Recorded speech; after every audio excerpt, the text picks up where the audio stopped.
Hi, Coach Joe Lukacs, and welcome to the Magellan Network Show.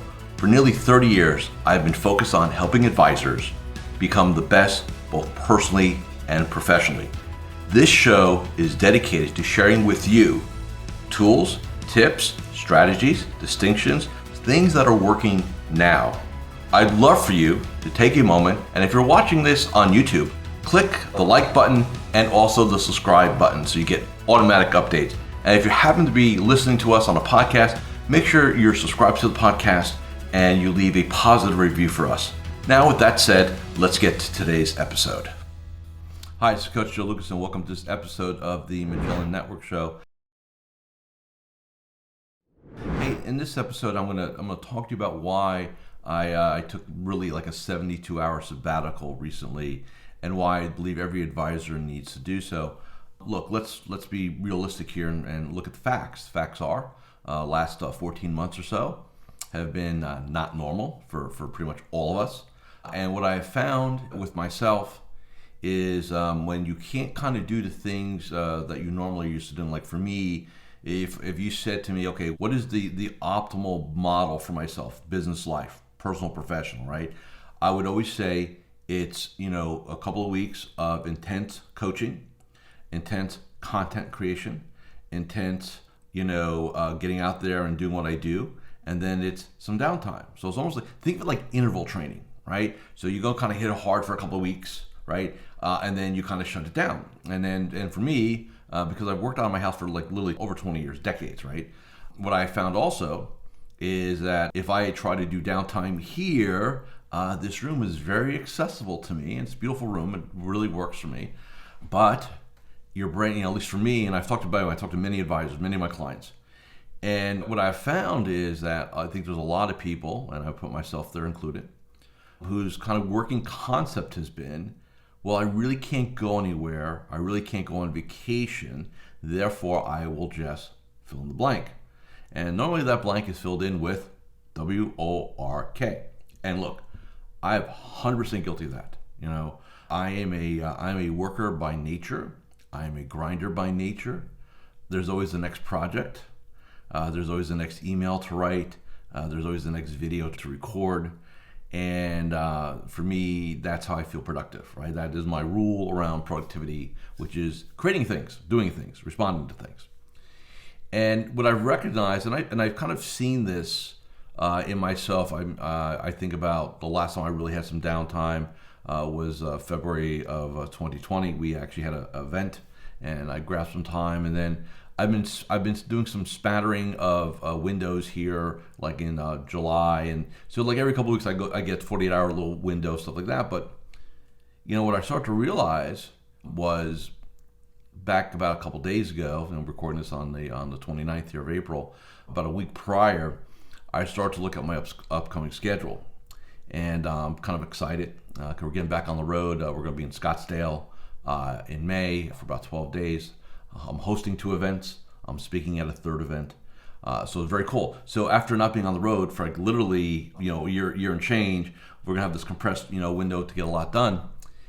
And what I recognized was between doing that and then my personal coaching commitments, and then my commitment to Magellan Network, and what I got to create content-wise to do some of these things, that I woke up, looked at my calendar, looked at my tasking, and I'm not going to say I had a panic attack. That would not be accurate.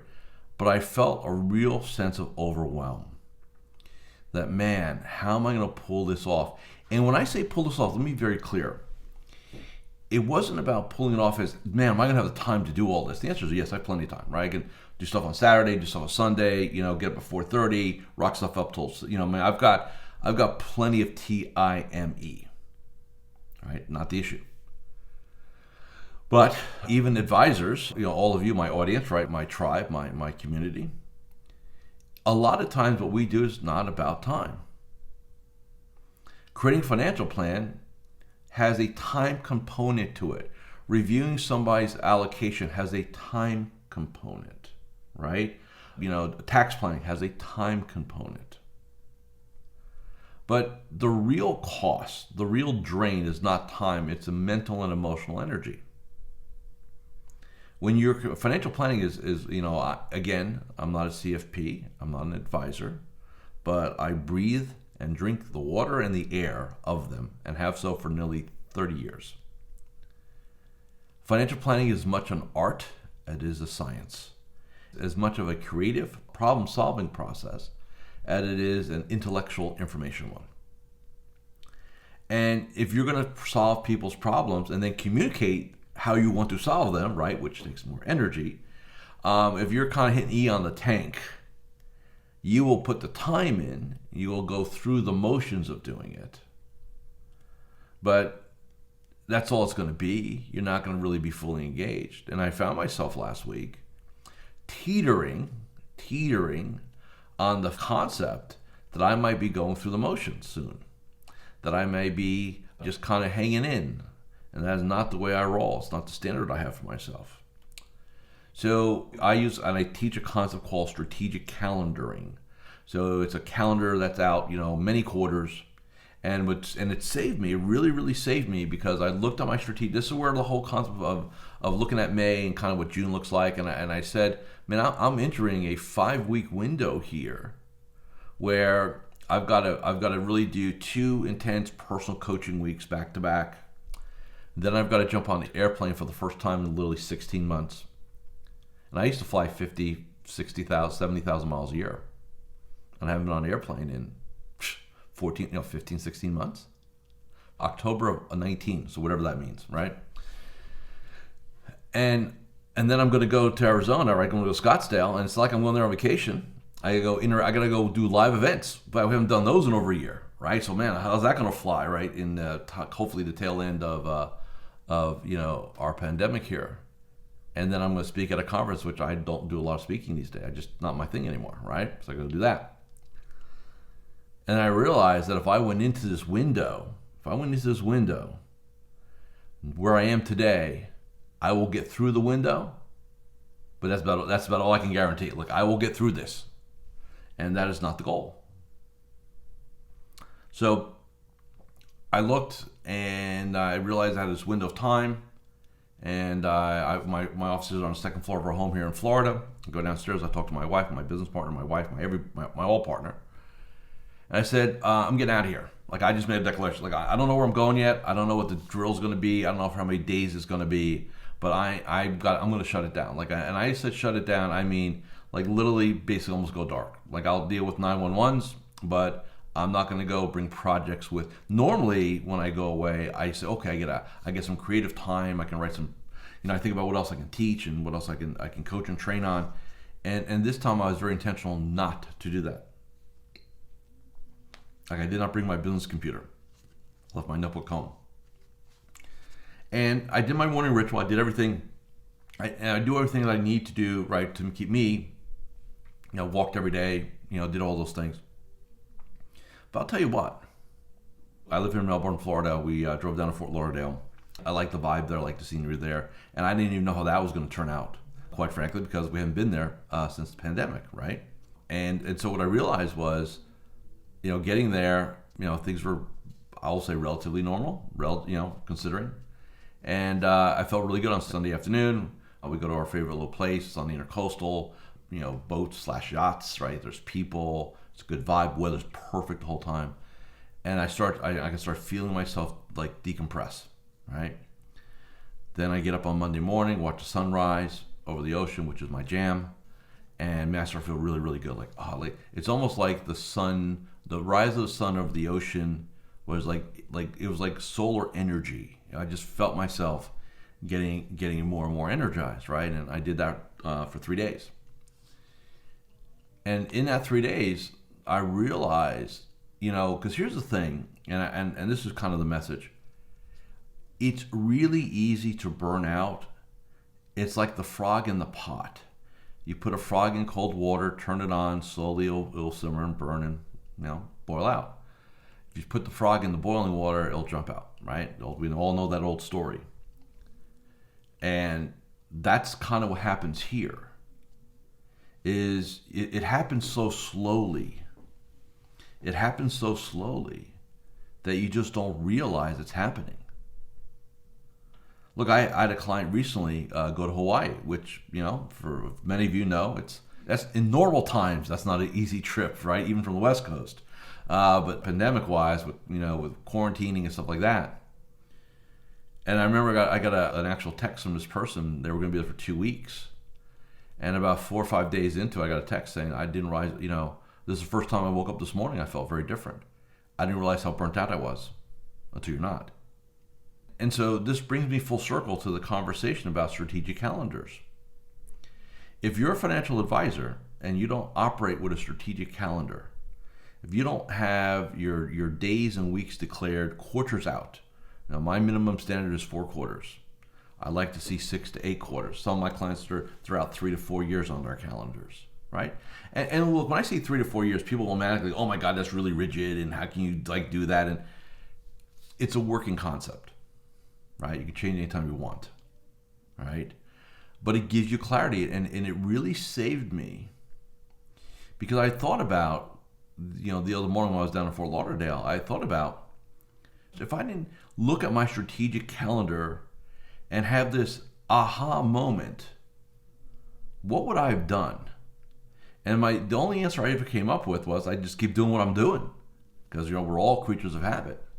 We're all kind of doing what we do. And that's why it's so critical. And look, let's facts are facts, right? So here's a fact. We're not digging ditches for a living. We're not installing roofs in Texas or Florida in the summer. We're not, paving roads in 100-degree weather or 0-degree weather. Most of us sit in or stand in our air-conditioned office. We've learned how to talk to cameras in the last year, right? Zoom, GoToMeeting, WebEx, whatever. And, it's not physical. It's not. But don't confuse that with not being mentally draining, right? Don't. I believe as a species, human beings, we're meant to be outside. We're meant to be in nature. We're meant to be walking and having the breeze and the sun and the wind hitting us, right? In my mind, it's therapeutic. And there are people, and I've got some clients, quite frankly, and I'm very concerned about them, that they've literally been locked in their basement for over a year, existing on Uber Eats, Amazon, and wherever else they can get delivered, like rarely venturing outside the house. Forget traveling somewhere. Like we're talking about just getting out of the house. And, I've read an article, I forget where, it may have been in The Atlantic or Vanity Fair, I forget where it was, that, psychologists, now their big fear is people have almost got this bunker mentality, right? And it's a real thing where you're not willing to venture out. Like you've gotten so conditioned that you've shrunk your world, or the world has shrunk for us, right? And remember, there's expansion and contraction.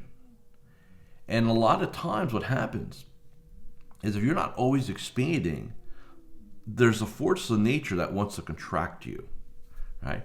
And typically, we see it in our seniors, right? So, quick story, right?